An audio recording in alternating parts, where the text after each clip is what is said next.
বর্তমানে তিলের চাষ চোখে পড়ে না বললেই চলে, যার ফলস্বরূপ যেমন তিলের চাহিদা কমে গেছে তেমনি তিল পাওয়াও মুশকিল হয়ে গেছে।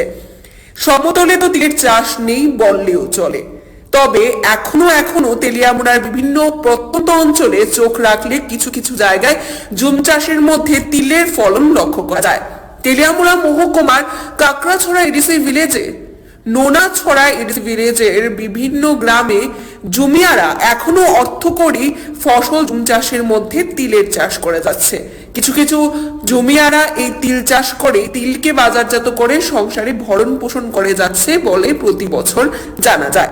এক জুম চাষে সে তিলের ফলন সম্পর্কে বলতে গিয়ে বলেন, এবছরের যারা জুম চাষ করছে এটা কয়েক জায়গাত ভালো আছে, এখানে ফসল ভালো হইব। যদি জায়গা খারাপ হলে ফসল কম হইব। তিলটা কি কি কাজে লাগে?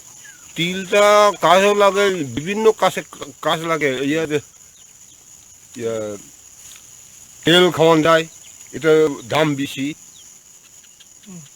এটা আমরা ত্রিপুরা লোক খাই না, কিন্তু এটা আমরা আবিষ্কার করে আমরা খাওয়ান পাই না, এটা খাওয়ান হয় না অন্য দেশের জাত।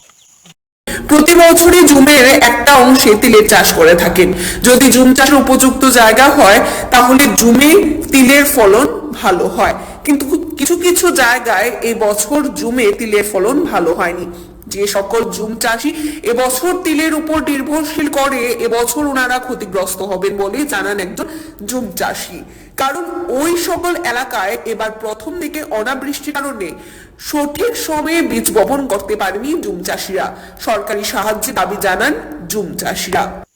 ফলন সময় এটা বছর মধ্যে উপর জায়গায় ভালো হইতে পারে, সমান জায়গায় ভালো হইতে পারে।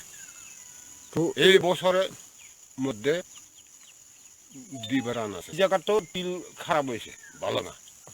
অন্য জায়গাটা কয়েকজনটা ভালো আছে। Bureau report, Tripura news 8।